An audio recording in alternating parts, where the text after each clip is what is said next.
साथ हो गई। महात्मा की उम्र थी 70 साल और लड़की की उम्र थी 22 साल। कैसी विडंबना है, दूल्हा की उम्र 70 साल और दुल्हन की 22 साल। सोमा कहाँ हो तुम, कहाँ, यहाँ नहीं हो। जीवन की छोटी सी अद्भुत ये कहानी है। ओ दूल्हा पे उधर बुढ़ापा है, दुल्हन पे इधर जवानी है।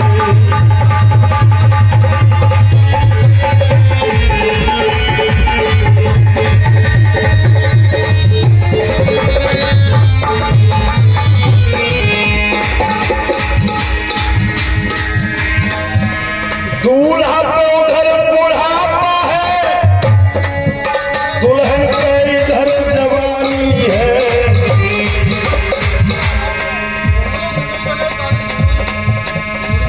नजरों को संभाल के बैठो लला, ये दुनिया आनी जानी है।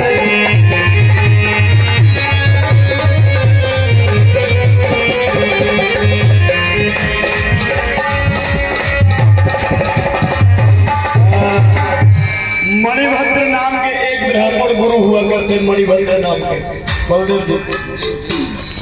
इधर लड़का है, लड़के का नाम अहिंसक है और गुरुजी के आश्रम में पहुंचा ज्ञान प्राप्त करने के लिए, विद्या अध्ययन करने के लिए, शिक्षा प्राप्त करने के लिए, मतलब पढ़ने के लिए। उधर क्या हुआ है, गुरुजी के आश्रम में ब्राह्मणों के लड़के भी पढ़ा करते थे। इधर ये अहिंसक पहुंचा है। जब ये पढ़ने में ज्यादा होशियार हो गया तो ब्राह्मणों के लड़कों को इस लड़के से दुश्मनी हो गई। और ये बात सत्य है कि छोटी कास्ट का व्यक्ति लड़का अगर स्कूल में अच्छे नंबरों से पास होता है तो बड़ी जाति के लड़के उससे दुश्मनी पैदा कर लेते हैं। ऐसा ही बाबा साहब अम्बेडकर के साथ हुआ। जब बाबा साहब अच्छे नंबरों से पास होते तो अदर कास्ट के लड़के बाबा साहब से दुश्मनी करते थे। 3 टोली बनाई और 3 टोली में कहने लगे, गुरुजी हाँ तुम्हें पता नहीं है क्या कि तुम्हारी पत्नी हमारी गुरु माता पे जबानी हो, तुम बूढ़े हो। तुम कहना क्या चाहते हो कि जो नया लड़की क्या देखा,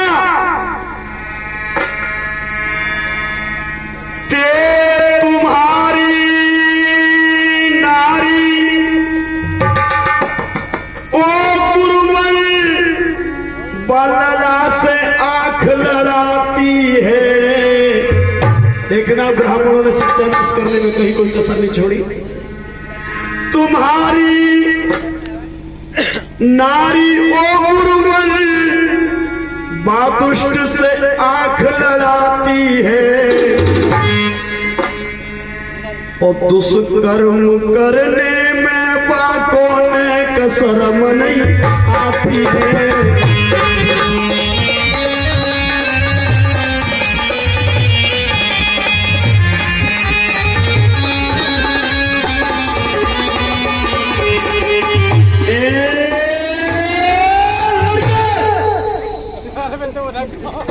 मुंह बंद कर।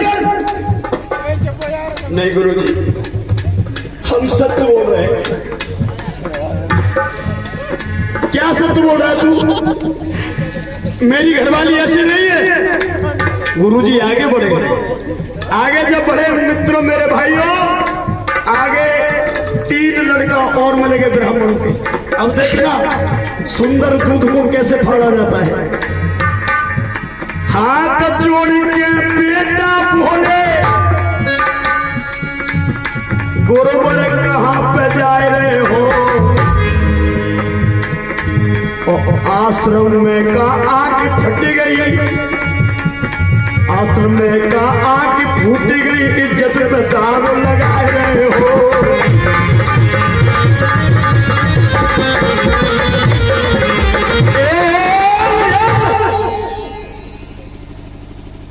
मुंह बंद कर।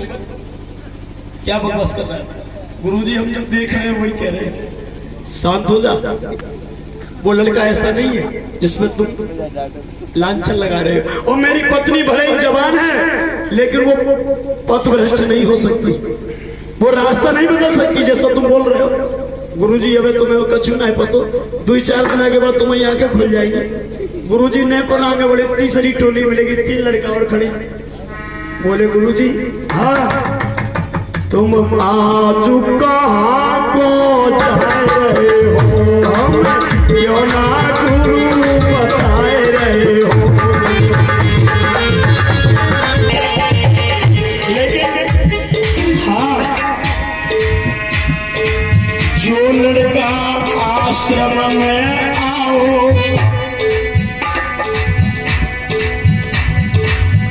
पाने इज्जत पे दारू लगाओ। किसकी इज्जत पे? तुम्हारी पे। कैसे? तुम्हारी पत्नी ओ गुरुजी पाने किलो भर लगाओ।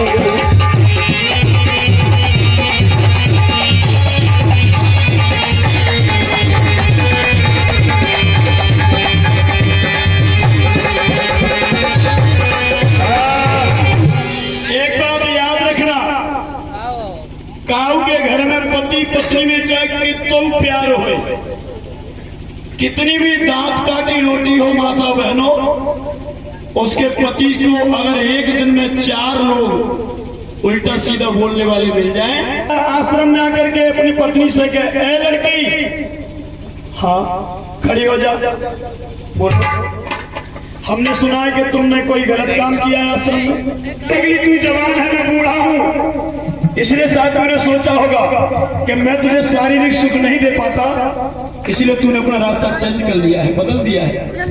पत्नी बोली नहीं महाराज, मैं पतिव्रता नारी हूँ और पतिव्रता नारी मर सकती है लेकिन अपना रास्ता नहीं बदल सकती। और हम तो आजकल की पतिव्रताओं के हाथ जोड़ रहे, धन्य तुम। अब तो ऑनलाइन सिस्टम चल रहा, ऑनलाइन पे पति बुकिंग हो जाते हैं, खैर वो अलग मैटर है। हाँ गुरु जी, मैं कहीं बाहर जा रहा हूं चार करना और पत्नी को कह दिया कि ये लड़का है, ये तुम्हारा कौन है, कैसी बात करते हो, मेरे पुत्र के समान है। ठीक है, मैं 4 दिन के लिए बाहर जा रहा हूं, तुम दोनों आराम से आश्रम की देखभाल करना, आश्रम को चलाना, कोई शिकायत का मौका मत देना। पत्नी कहने लगी महाराज तुम चले जाइए, निश्चिंत होके जाइए, बेफिक्र होके जाइए, हम कोई ऐसा कदम नहीं उठाएंगे जिससे लोग तुम्हारे ऊपर उंगली उठाएं। या गुरुजी चले गए, नौजवान साथियों, एक दिन चले गए और दूसरे दिन क्या हुआ, लड़के को बुखार आ गया। देखना शक कहां से पैदा होती थी, लड़का जवान था लेकिन पुत्र का दर्जा देती थी। गुरुमाता के सामने लड़का हाथ जोड़ के पहुंच गया, कहने लगा माँ हाँ हम बीमार हो गए। गुरुमाता कहने लगी इधर क्या हो गया तेरे को, मैया भद्र की पत्नी इधर और पालती मार के मैया बैठ गई और वह लड़का को सिर माँ को मुड़ वाले अपनी पालती की जगह पे रख लो। माँ बच्चों को कहीं पे भी लिटा लेती है, ऐसा लिटाए लो और लला के सिर ऐसे दबा लगी और धीरे धीरे करके उसके माथे पे चुम्बन लेने लगी, क्योंकि माँ बच्चों को प्यार अच्छे से करती है, कहीं भी चूम लेती है। ध्यान रखना, ये माँ बच्चे को हाथ पैर दबा रही है, सिर को दबा रही है, वो गोदी में बच्चा लेटा है। जैसे ही इस लड़की ने उसके माथे का चुम्बन लिया, वैसे ही गुरु मणिभद्र का आना हो गया। खिड़की में से देखा तो लड़का गोदी में लेटा है और माँ अपने पुत्र को चुम्बन लेके प्रेम कर रही है। अब क्या, मणिभद्र के शरीर में करंट दौड़ गया, आग बबूला हो गया और अंदर बोला, आकर के बोला लड़की हरामजादी, हम जानते थे कि हमारे ऊपर बुढ़ापा है और तुम जवान हो, तो हम ये भी जानते थे कि एक दिन तुम जरूर किसी जवान लड़के की तलाश करके हमें धोखा दोगी। पत्नी खड़ी हो गई, कहने लगी नहीं महाराज, आपने जो देखा है वो सर्व झूठ है। मणिभद्र कहने लगे ओ नौटंकी बाज, दूसरे जब कह रहे थे तो मुझे भरोसा नहीं हुआ, लेकिन आज मैंने अपनी आंखों से देख लिया। हरामजादी बेहया, तू अपने प्रीतम प्यारे छैला को अपनी जगह पे लिटाए है और उसको माथे पर चुम्बन चल रही है, उसको आलिंगन कर रही है, प्रेम कर रही है और हमें नौटंकी की बात बता रही है। हाथ जोड़ के कहने लगी, नहीं महाराज हमें माफ कर दो, आप जो सोच रहे वो नहीं है। क्या सोच रहा हूं मैं? राजा चाहे जैसे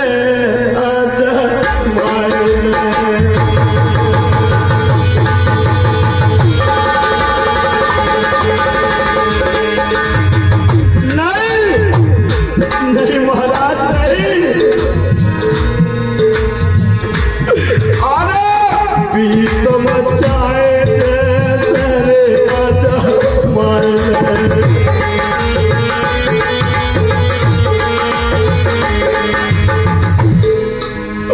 और चाहे ताकि कसम खवाए।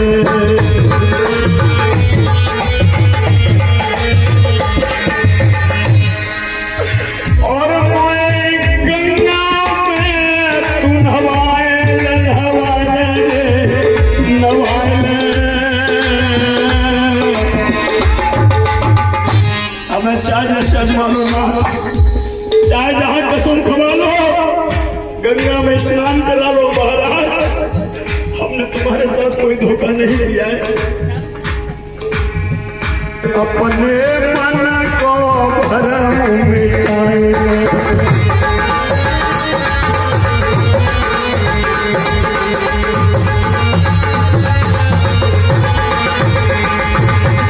मिटा लो, हाँ मिटा लो।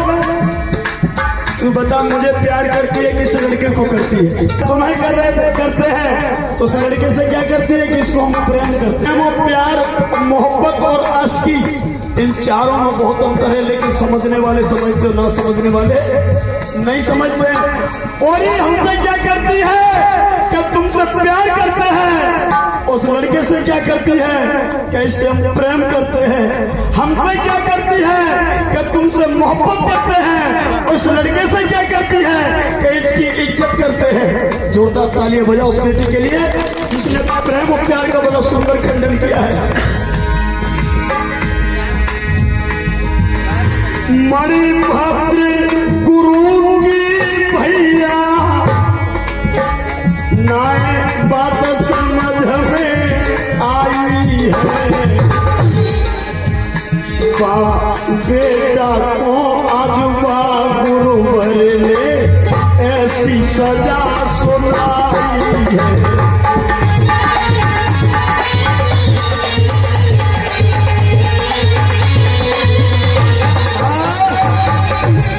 लड़के खड़ा हो जा, मैंने तेरे भरोसे अपना आश्रम छोड़ दिया था और मैंने तुझसे कहा था कि मेरी पत्नी जवान है, जरा देखभाल करना। ओ हरामखोर कमीने कहीं के,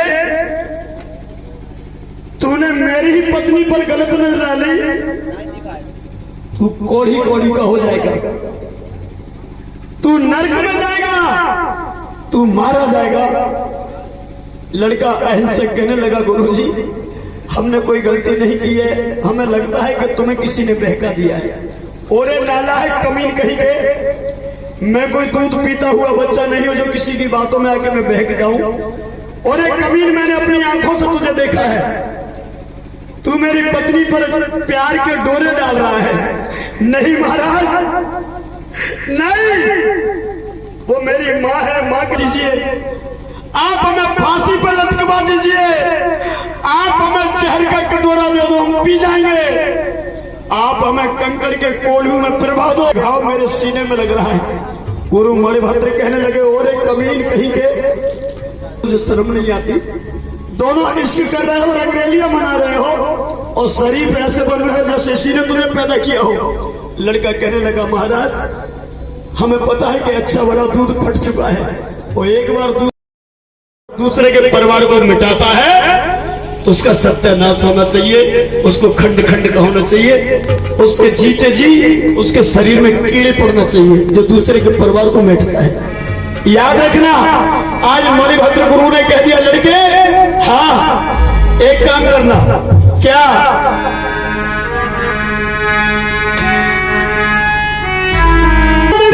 ध्यान सुनो, तुझको जंगल में जाना है,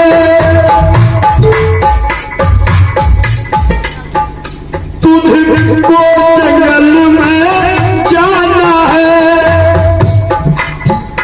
और 1000 मानवों का वध करके तुझे आना है।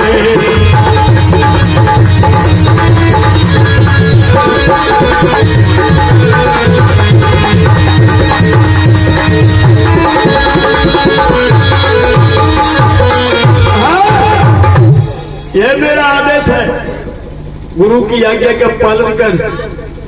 अगर तू अपना कलंक माथे से हटाना चाहता लड़के, तो जा जंगल में 1000 आदमियों का वध कर, कत्ल कर, उनको मार के और मेरे पास आ जा।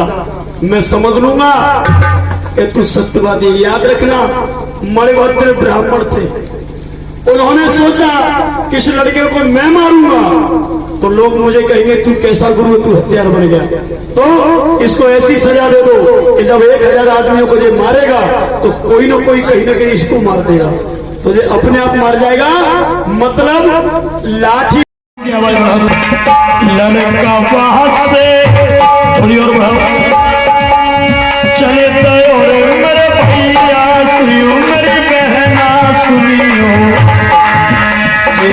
जाने वन में गयो है।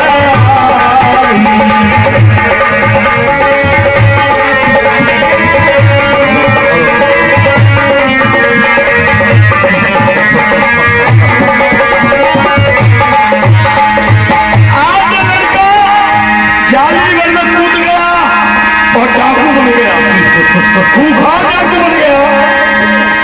चाल करने लगा,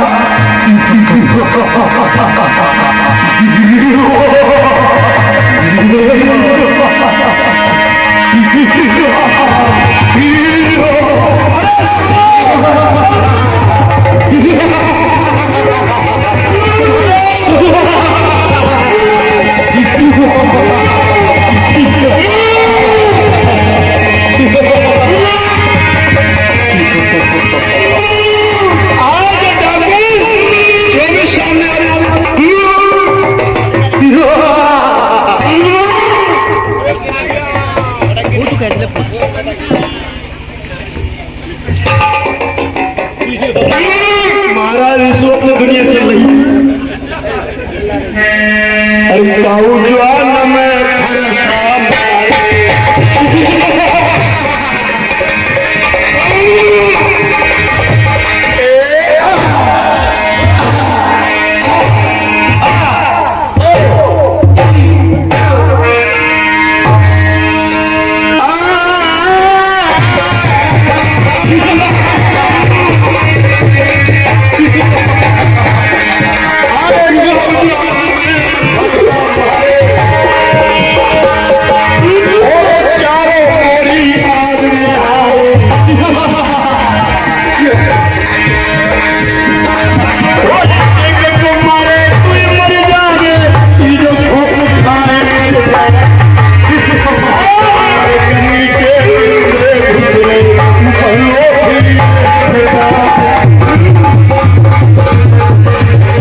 कार्य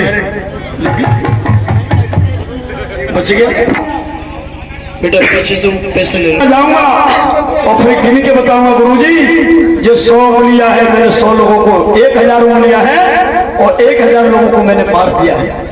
और डाकू एक टीले के ऊपर सोए हो। अब डाकू देखो जाको शरीर देखो कुंभकर्ण को बाप देख ले जाके पेटे को ठेला खाई।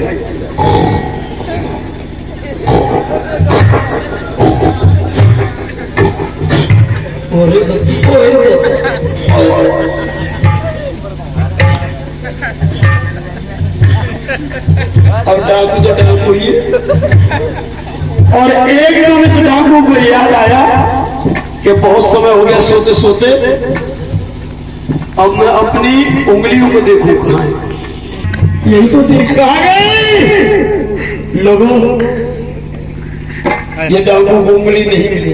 देखना क्या हुआ, को जंगल को जानवर ले गए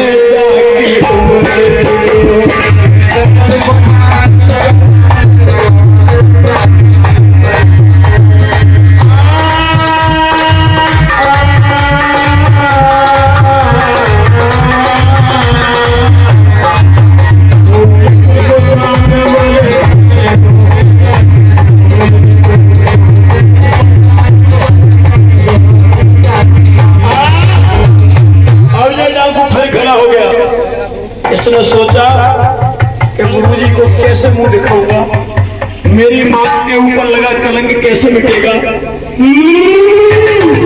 मेरे ऊपर कलंक कैसे मिटेगा।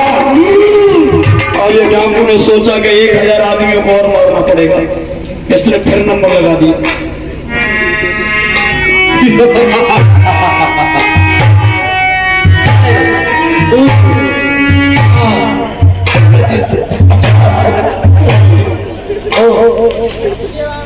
पाँच सौ 600 700।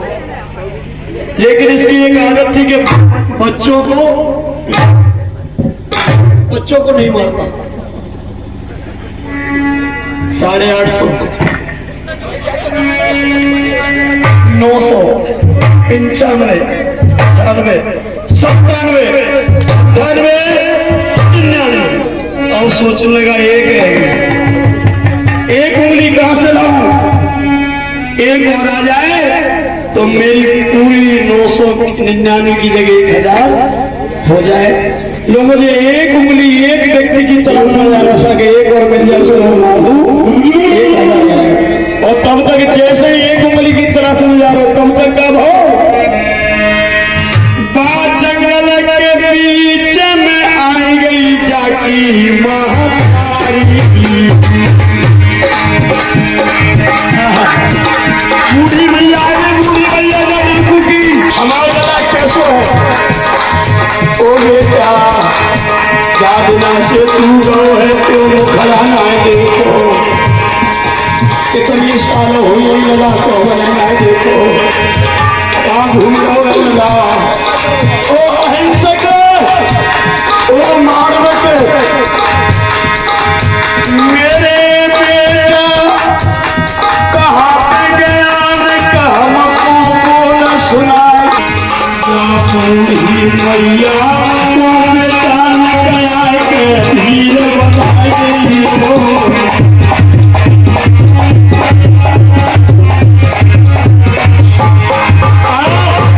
अब इसने सोचा डाकू ने एक उंगली और है और नजर पड़ गई कि ये कौन आ रहा है। और जैसे ही डाकू ने देखा एक व्यक्ति की मुझे और तलाश है, एक व्यक्ति की और तलाश है। डाकू एक व्यक्ति को ढूंढता हुआ जा रहा है और ढूंढते थोड़ी देर के बाद जाको मैया पड़ी दिखाई और अपनी मैया के ऊपर प्रसाद चलाई। महाराज खेलू कछुए सो बिगड़ियो है और मैया के है भगवान को भेजिया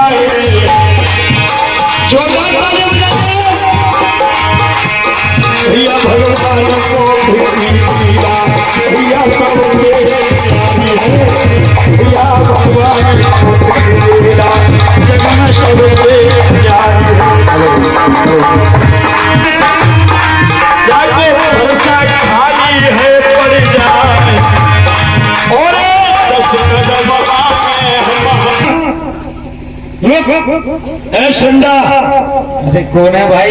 तुझे पता नहीं मैं कौन हूँ? मुझे नहीं मालूम होता। कौन हुआ? मैं पता नहीं, मुझे नहीं मालूम। देख ले बता दूंगा। हाँ, इतनी ताकत है तुम? हाँ, मैं पहाड़ को भी धूल बना सकता हूँ। पहाड़ को धूल बना दो? हाँ, जमीन में से पानी निकाल सकता हूँ। और क्या कर सकते हैं? तुझे भी मार सकता हूँ। मुझे भी मार दो। मसले के पहाड़ की आऊं, एक कई पल में तो मिलाऊं।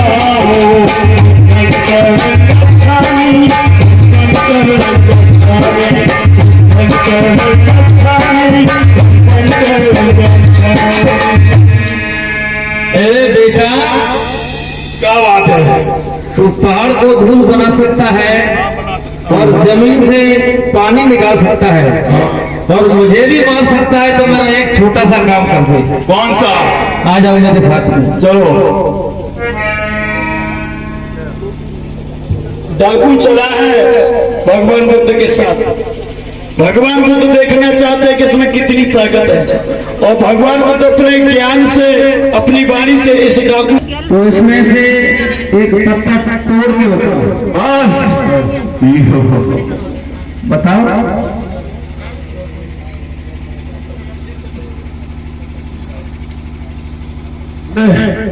ये तो आपने डाली को तोड़ दिया, एक पत्ता तोड़ के बताओ।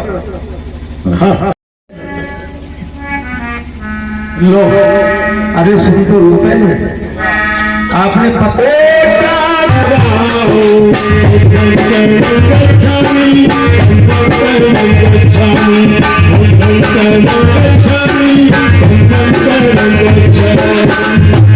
ये पत्ता तुमने तोड़ा है, उसी जगह पर लगा दो जिस जगह से तुमने तोड़ा है। बस।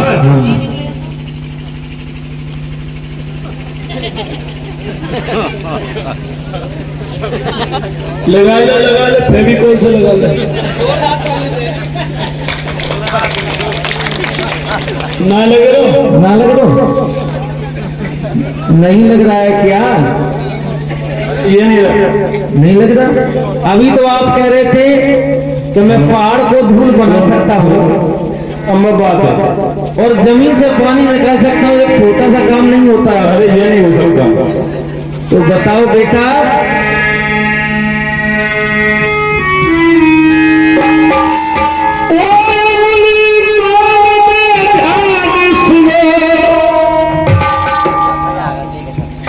इधर से पीटीओ के आगे से थोड़ा, इधर इन पीटीओ के आगे से थोड़ा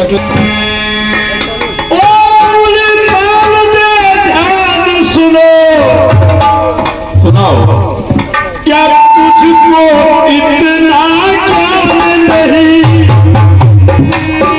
क्या तुझको इतना ज्ञान नहीं? जो पत्ता को ना लगा सका बेटा वो बलवान नहीं।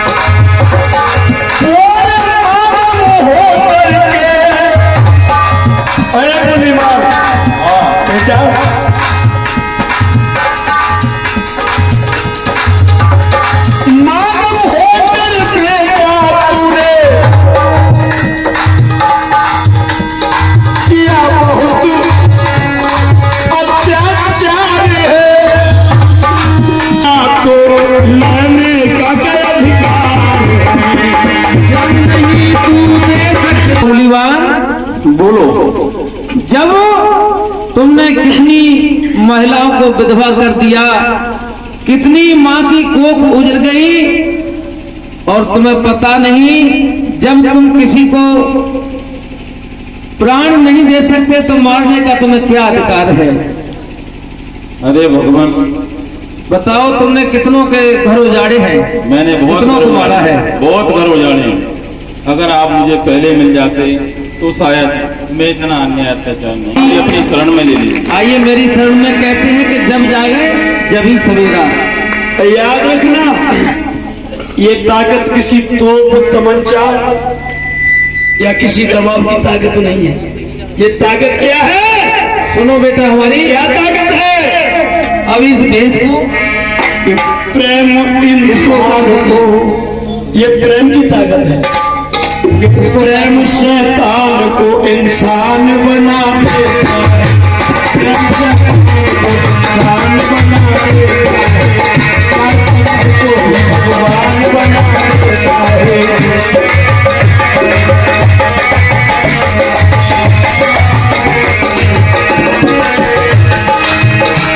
अंगुलीमाल लेके कटोरा हाथ में बेटा, और दर्द में तू जाना,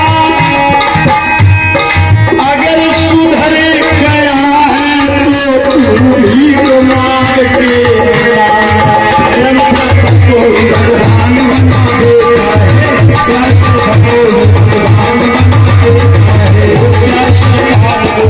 देता है, कैसे भगवान बना देता है, कैसे भगवान बना देता है। जब तुम हमारी शरण में आ गए हो तो बेटा हाँ गुरुजी। अब जाओ गली द्वार द्वार पे जाना और भिक्षा मांग के लाना। अगर मैं देख लूंगा तू किसी पे हमला नहीं करेगा और लोग तुझसे डरेंगे नहीं, और श्रावस्ती में हर दरवाजे से, हर द्वार से तुझे भिक्षा मिलती है, तो मैं समझ जाऊंगा कि तूने अपना आतंक छोड़ दिया है और एक सीधा साधा मानव बन गया है। एकदम जोरदार तालियां बजाइए आप लोग। और ये अंगुलीमाल और